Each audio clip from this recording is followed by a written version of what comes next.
SSC পরীক্ষার পর কি করবেন এই বিষয়ে আপনাকে অনেক মানুষ অনেক পরামর্শ দিতে চাইবে, যারা এতদিন পর্যন্ত আপনার পড়ালেখার কোনো খোঁজ নেয়নি তারাও। সো এই সময়টাতে আপনি কি করতে পারেন সেই সংক্রান্ত আমি ছোট্ট কিছু ইনফরমেশন আপনার সাথে শেয়ার করব। প্রথমত, নেক্সট গন্তব্য নিয়ে একটু ভাবা দরকার। আমরা অনেক সময় সংখ্যাগরিষ্ঠতা নিয়ে চিন্তা করি। দেখেন, এসএসসির পর এইচএসসি করা নিয়ে আপনাকে কেউ বাধা দিবে না, বরং এটাকে অ্যাপ্রিসিয়েট করবে। সো এই এইচএসসি করা আপনার জন্য কতটুকু যৌক্তিক, কতটুকু আপনার সাফল্যের জন্য সহায়ক, এটা কিন্তু ভাবা উচিত। একটা সময় ছিল, আপনি 30-40 বছর আগের জেনারেশনের কাছে যদি শুনতে চান, আপনার দাদা চাচাদের কাছে দেখবেন যে ওই সময়ে সরকারি চাকরিতে জোর করে নিয়ে যেত।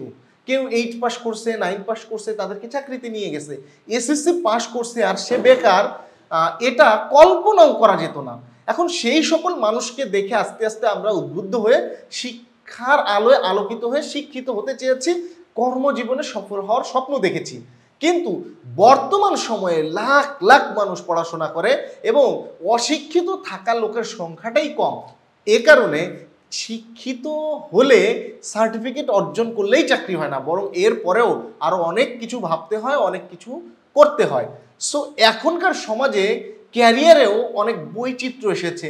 কেউ ডাক্তার হবে, কেউ ইঞ্জিনিয়ার হবে, কেউ ফার্মাসিস্ট হবে, কেউ উকিল হবে, এইরকম বিভিন্ন বৈচিত্র্য আমাদের আছে। সো আপনার চিন্তা করা উচিত আসলে আপনি কি হবেন। আপনি যদি পলিটেকনিকে পড়তে চান, তাহলে পলিটেকনিকে পড়ার সুবিধা অসুবিধাগুলো আপনাকে জানতে হবে।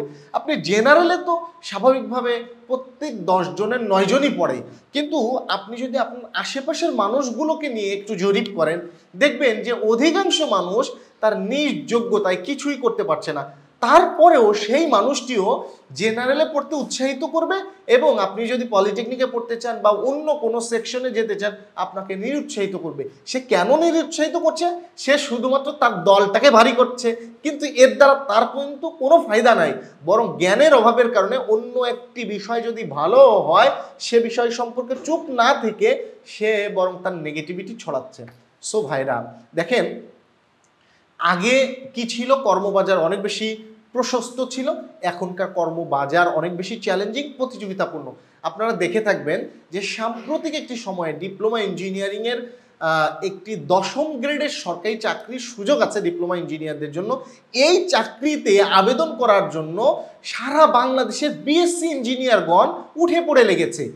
এই জায়গাতে দেখেন, মানুষ উপরের দিকে চোখ দিতে চায়, সেখানে আমাদের দেশের বিএসসি ইঞ্জিনিয়ারগণ নিচের দিকের পথ নিয়ে টানাটানি করছে। এটা কর্মবাজারে অস্থিরতার এক স্পষ্ট চিত্র।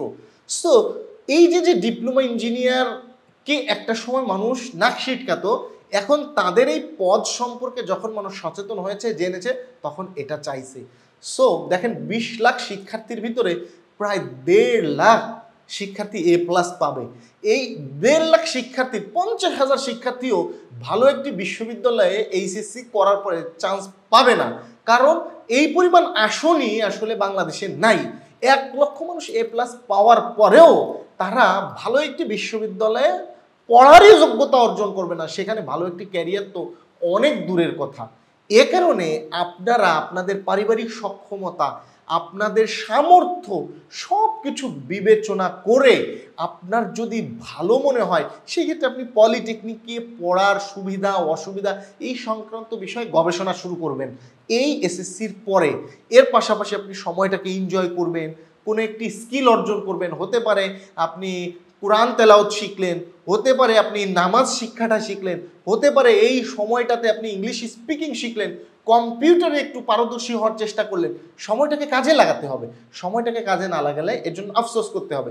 আর পলিটেকনিকে পড়ে যদি আপনি ক্যারিয়ার করতে চান, আমি তো আসলে পলিটেকনিক নিয়ে কাজ করি, এই কারণে এইটার ভালোও বলি খারাপও বলি, কিন্তু অন্যান্য বিষয়গুলো সম্পর্কে আমি নেগেটিভ বা পজিটিভ কিছুই বলবো না। সব জায়গাতে আসলে ভালো করা সম্ভব, কিন্তু কোন জায়গাতে আপনি ভালো করবেন এটা যাচাইয়ের জন্য পলিটেকনিক রিলেটেডে আপনার স্বপ্ন তৈরি করা যায় কিনা, ভালো সম্ভাবনা আছে কিনা, এটা জানার জন্য ডেসক্রিপশনে আমরা একটি ফর্ম দিয়েছি। যেই ফর্মে আপনি পলিটেকনিক সংক্রান্ত আগ্রহী হলে ফর্ম পূরণ করবেন, আমরা আপনাকে তথ্য দিয়ে সহায়তা করব। এছাড়াও পলিটেকনিক রিলেটেড আমরা বেশ কিছু ভিডিও প্রোভাইড করব, যে ভিডিওগুলো দেখে আপনি আরও বেশি সচেতন হতে পারবেন এবং পলিটেকনিক বিষয়ে আপনার পজিটিভ নেগেটিভ ইনফরমেশনগুলো জেনে এই শিক্ষা কার্যক্রমে আপনি জড়াবেন কিনা সে বিষয়ে ভাবতে পারবেন।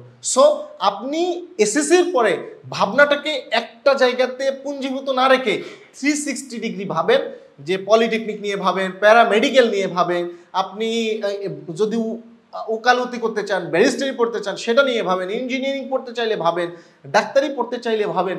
আসলে সমাজের সমস্ত পেশার মানুষ দরকার।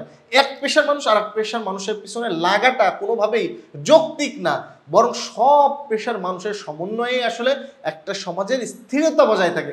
সো সেই স্থিরতার অংশ হিসেবে আপনি যদি চিন্তা করেন যে আপনি কি হবেন, সেইটা আসলে আপনি সিলেক্ট করেন। সমাজের বিভিন্ন পেশার শ্রেণীজীবী মানুষ প্রয়োজন। সো একটা পেশার মানুষ আর একটা পেশার মানুষের জন্যই প্রয়োজন। সো আপনি যে পেশায় যেতে চান সেই পেশা অনুযায়ী কোন দিক আপনার ভালো লাগে সেই হিসেবে তথ্য জানুন, চেষ্টা করুন এবং সেই হিসেবে ক্যারিয়ারের নেক্সট গন্তব্য সম্পর্কে তথ্য সংগ্রহ করুন। তাহলেই আপনি ক্যারিয়ারে অনেক বেশি সফল হবেন বলে আমি আশা ব্যক্ত করি। ধন্যবাদ সবাইকে।